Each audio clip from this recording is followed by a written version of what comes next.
प्रणाम भोजपुरिया समाज, कैसन बनी जा। हम अंकित सिंह और केसारी भैया के जैसा कि नया सॉन्ग आ चुकल बा हंसैलू काहे, ठीक बा। तो देखे कि बा कि मजा आवता कि ना इस सॉन्ग में। केसारी भैया की एनर्जी कुछ अलग रहेला, सॉन्ग आते रहेला वीडियो हमारे बनत रहेला, चैनल हमारा होत रहेला, ठीक बा। सिंगर केसारी भैया और सविता यादव बहुत हमनी के सॉन्ग सुननी जा। अंतरा सिंह प्रियंका के एक जमाना रहे जो चलत रहे खूब, ओकर बाद शिल्पी राजा अइली। तो अब नया नया लावे के भी चाहिए, एक ही आदमी कितना सुनी आवाज।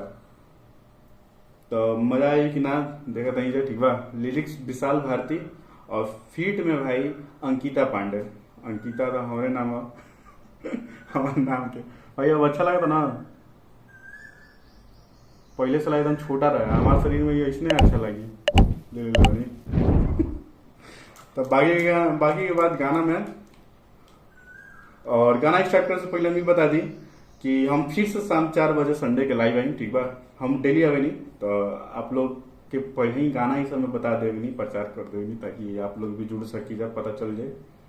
और सुन ले भाई कि कजली सॉन्ग लाइन भी है डिफेंडर वाला, ओकरो लपेटे के का बताइए। तो केसारी भी लेकिन बनावे के रहे वीडियो ओकरा पे, जैसे पवन भैया बनले रहन आरा पे, यही खातिर आरा आइले केकरा खातिर समझा तो जाना, ऐसे ही लावे के चाहत रहे।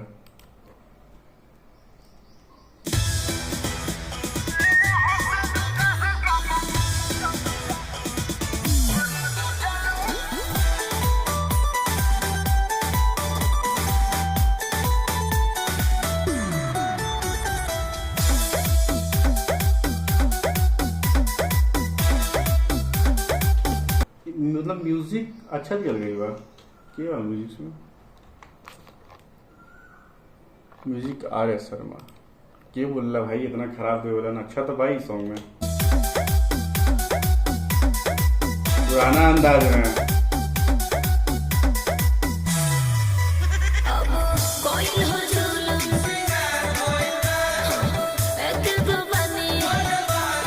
यही तो मजा चाहिए सॉन्ग में, इसने तो चाहिए जो आदमी झूम सके, सुने में अलग लगे, मजा आवे अलग लेवल पे। और आदमी एक एक सॉन्ग में घसीटत जालन, एक एक सॉन्ग एगो निकल गई 10 गो निकाल लगी, ये सब अच्छा ना लगेला, बेगरिया लगेला।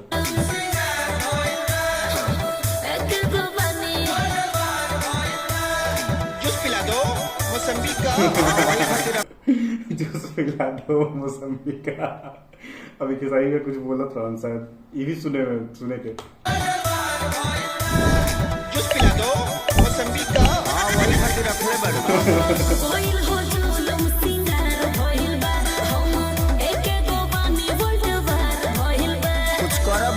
लिखल गई भाई यार लिरिक्स, एक एक वाली वर्ल्ड वार भइल। वाह भाई गजब, लिरिक्सियन के भी ना माने के पड़ी एकदम, का लिख देवे लोग।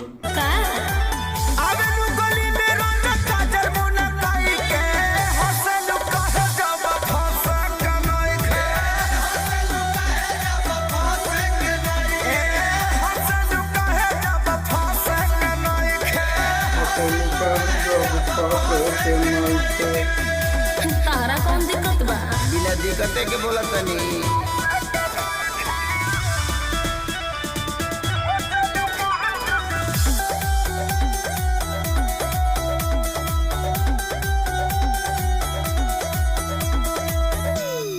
देखो घोड़ा के नहा के काजर लगा के करे तू चलू कवले मान जाना ना हो रोजे रोजे चौराहा पे घेरेलो, पढ़े के उम्र में लोए की छेड़ेलो। छेड़ा जा। हाँ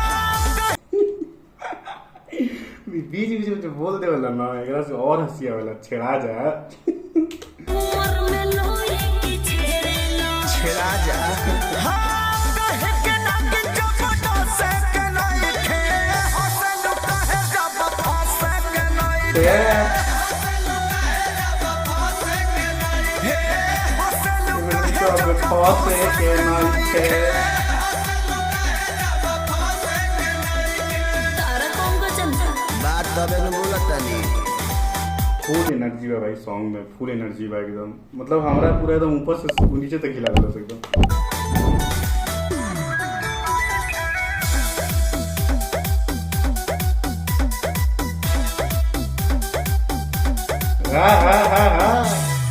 एहो प्यार तुहरा से होई कि ना हो बनी तेरा दिलवा के राजा हाँ तो हो खबर करी बाटे ये बाबू इसे टेटस मोर हाई उहे ले जाई जे लाखों कमाई मजाला बुझ गए नी गरज काहे जब फंसे के नहीं खे हंसल काहे जब फंसे के नहीं खे हे हंसल काहे जब फंसे के नहीं खे पगला गल बड़ा का अब रांची चल जब तब पता चली।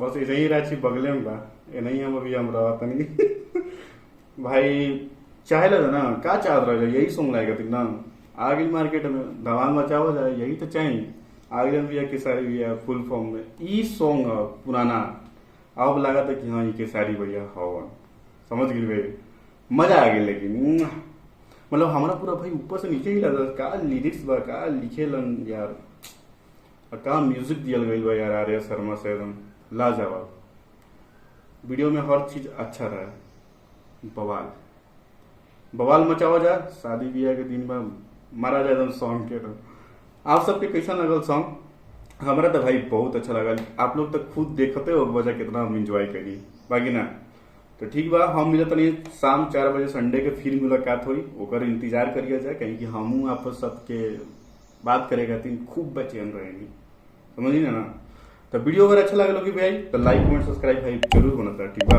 और जे भी भोजपुरी सब मिला हो भी शेयर करा जाए ताकि हमारा फैमिली आगे तक बढ़े हम सबके फैमिली आगे तक बढ़े तो हम ही लोग के ही अच्छा लगे हम ही के एंजॉय करते ही आगे बढ़म जी ठीक बा लव यू बाय बाय।